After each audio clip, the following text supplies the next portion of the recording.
In today's video, I take the turbo off my Talon and put on a Flashark race header. Let's go over why I did that.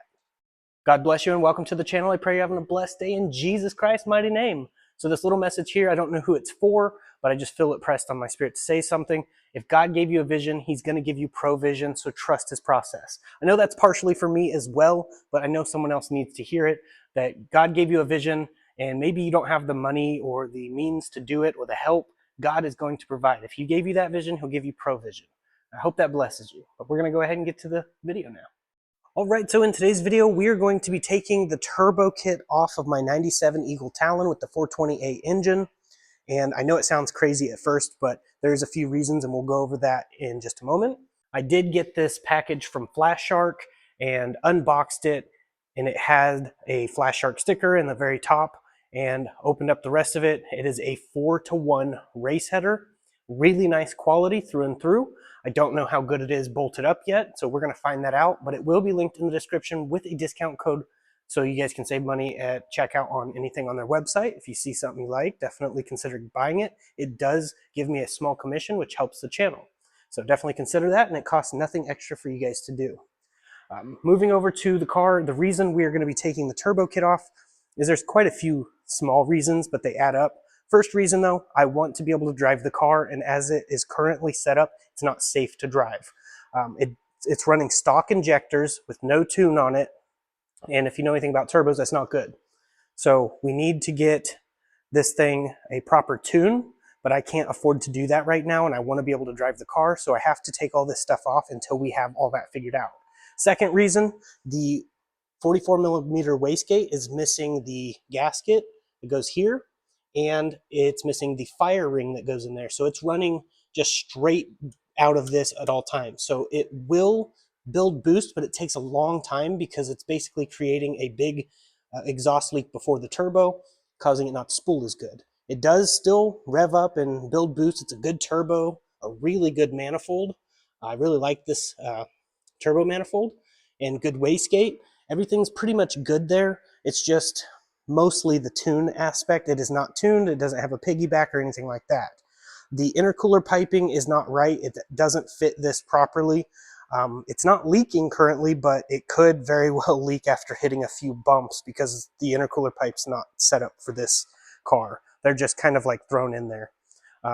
That's how I got the intercooler piping. It's just not set up properly, and I want it to be right.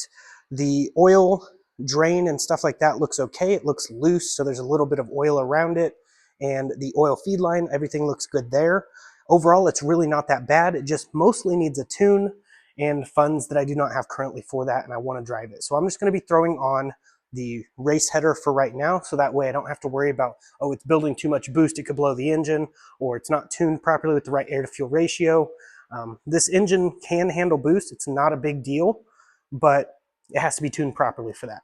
I also found out something interesting from my good friend and brother in Christ, Eddie, who I got the car from, that he was actually going to take the entire turbo setup off and run it back to NA until he got all the funds to get everything properly tuned and all that as well. So I just find that really interesting that I'm doing exactly what he wanted to do himself when he had the car. So the first things I'm going to do is basically just remove the turbo manifold and downpipe. The downpipe has to come separate. So I'm going to go ahead and do a little time-lapse video taking this thing apart, and we'll go from there. I really hope you enjoy the video. If you do, please click that like button.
praise God, I was able to get the turbo out. I did have to remove the radiator. It was a bit more work than I was expecting. The bolts were rusted on the downpipe, so I couldn't just remove them. And to break them loose, there was no room in there to move it. So it definitely took a bit more work. I also had to put new hoses right here because they had T-pieces in them to run to the turbo for the coolant. I was able to go through my intercooler pipes, and I found one that wasn't being used and just put it on here. So we're good to go on an intake. As for the oil drain return, I was able to find my dash 10AN block off plug. This allows me to keep the oil pan, just put the block off plug. It has a little rubber seal in there, and now it won't leak from there. And as for the oil feed line, it had the T-piece in the back. I basically just took off one piece of it and then put a block off plug in it. So that's good to go. Shouldn't have any issues there. So when we go to turbo it in the future, it's already, done with the oil pan and the back T-piece. We can just tap right into there and we're good to go. So I cleaned up what I could. The engine bay will be getting pressure washed and cleaned in the future. And the gasket unfortunately fell apart when I was trying to get it out. So moving over here, we have the gasket. This is my favorite style of gasket, but since it's damaged, I won't be using it. These gaskets here, I typically don't use them, but Flashark's seems to be a really nice quality. It doesn't feel cheaply made, and it doesn't bend very easy. So I like this one. We're gonna go ahead and run that since this one's damaged. And since it's naturally aspirated, just a header, it should be okay. I typically don't use these on turbos, but I have seen them work on turbos as long as they're a good quality. And this one seems to be pretty good. I also put the wideband sensor right here. This one's pretty simple to install. We're gonna put the gasket and then put the bolts in. And then the downpipe will just go straight up from the bottom with these. Go straight up into those holes, tighten it down, and that's pretty much it. So I'm gonna go ahead and get this installed now. All right, so when doing this, I would definitely make sure to go and get some like rubbing alcohol or something to clean the grease from your hands off once you're done. Because when you heat this up, they typically like to change colors. Depends on the type of metal and how hot the engine runs and other factors. But where your fingerprints are, they will actually leave a permanent spot on there. So it's good to just wipe the header down after you get it installed.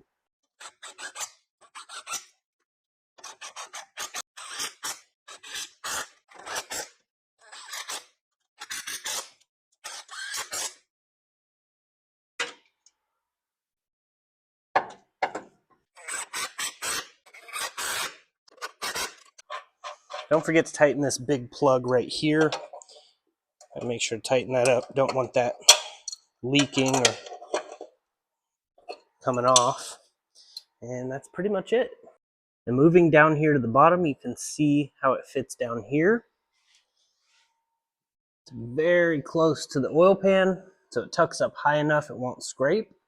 And the shock right here moves around, so until it's bolted up fully, I won't know. I need that middle section right there is missing. So I have to get something hooked up there, but for now, this is how it's gonna be until I can do that. I don't have any welding wire or pipe to extend it, but I plan to get that connected to the back. But it's good enough now where we can hook up the wideband and give it a start and see how it sounds with it open downpipe.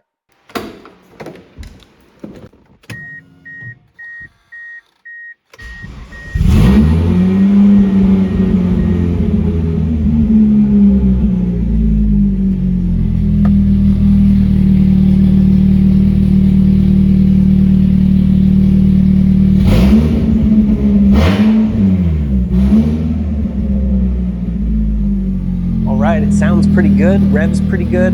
Went ahead, got out and checked everything over, made sure it wasn't leaking from the old oil return spot or the oil feed line spot. Everything looks good there. It does sound like it's taking a little bit. That is actually the exhaust leak. It's coming from the backside of the motor, and it didn't make that noise before because the turbo kind of suppresses that sound. If you've never had a turbo, they quiet your exhaust system down a little bit. They act like a little muffler in front. But once we get it connected to the back, that should go away. It sounds pretty healthy overall. I do still need to get the coolant overflow tank installed here. I don't have one yet, but a subscriber of the channel actually has one for me. So hopefully I can get that from him. and a few other things like the power steering pump. This line here is cut. I'm hoping I can just cut it, flare it, and use this one so I don't have to replace the whole thing. But if I have to, I have to. But overall, it looks really good. It's sounding pretty good. Now we've got an intake. The only thing I have left to do is put some holes in this carbon fiber hood for the hood pins. I'm just probably going to go with the cheaper style. I like them. They work really good. Never had issues with that. And then go from there. I do still have the paint to work on. That's actually going to be next on the list. So definitely want to stay tuned for that video. I'm going to be using the Rust-Oleum turbo cans. Got 6 of them here. Just going to go ahead and spray that. As for the hood, I'm just going to go gloss black with it. This is a real VIS Racing carbon fiber hood, but it had a lot of damage that got repaired, so you can't really see the carbon fiber anymore. I'm just going to sand it, paint it gloss black, and then the rest of the car will go white. I think it'll look pretty good like that. And that's, if we stay this white color, we'll wet sand it in the future and put a 2K clear. But I'm not 100% sure it's going to be staying white. And this paint by itself is really strong and durable, so we'll have no issues with that. What this white is actually spray can painted. It's really dirty right now, but it holds up really good to abuse. But we're going to get all that done in a future video, God willing. Moving over to the turbo kit that I pulled off, it is a GSP turbo. It is a GT 3582 63 millimeter turbo. Everything seems perfectly fine with this turbo. The only issue is the wastegate needed the fire ring in there. They had it bypassed, so it didn't build up much boost, so they could still daily drive it with it not being tuned. So that's my only thought on why the fire ring would be missing. They sell them on Amazon or eBay or wherever. Just Google search it, you'll find it, or whatever search engine you use.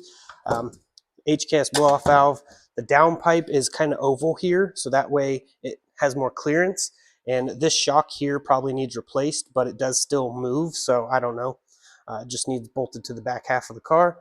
And this is how everything was. The intercooler piping and stuff went together, but I just didn't like how it went together. I'm going to be doing an entirely different kit on here when I go back to turbo. So I'm just selling this to help fund some things on the car right now. So if anyone's interested, information's in the description. Hit me up over on Instagram.com/Texas Honda channel or Instagram.com/More Motorsports Garage. I check both of those. And if I don't reply to your message, comment on my newest video or picture and just tell me that you personal messaged me, because I sometimes don't see the others notification for other folders in my inbox. So yeah, just let me know. But that's basically it for this video. If you want to help contribute to the channel at no cost to you, please subscribe, click the like button, drop comments below, and share the video around. And stay tuned because we'll have more coming as soon as possible.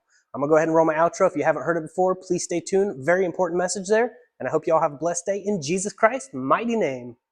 I don't know who this message is for, but I wanted to let you know this is the sign you prayed for. And for the people who are watching that didn't pray for a sign, this is the sign you need.